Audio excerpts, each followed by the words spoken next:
অনেক মেকআপ এডুকেটররা তাদের স্টুডেন্টদের শেখায় অনলি নুড মেকআপ, যেটা তোমাদেরও খুব ভালো লাগে।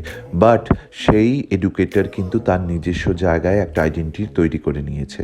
তো তোমাদের জানা দরকার যে মেকআপের মধ্যে সিঙ্ক্রোনাইজেশন, ভাইব্রেশন, তার সঙ্গে মডুলেশন, এই সব জিনিসগুলো তোমাদের জানা দরকার। এবং তার সঙ্গে সঙ্গে ক্রিয়েটিভ মেকআপ, ক্রিয়েটিভ জিনিস করার জন্য তোমাকে কালারফুল মেকআপের নলেজও জানতে হবে।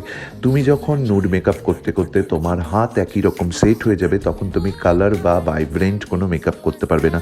বাই চান্স ধরো তুমি কোনো একটা হিরোইনের মেকআপ করতে গেলে, সেখানে দেখা গেল তাকে একটা ভ্যাম লুক করতে হবে, তখন তোমাকে একটু কালারফুল মেকআপ করতে হবে।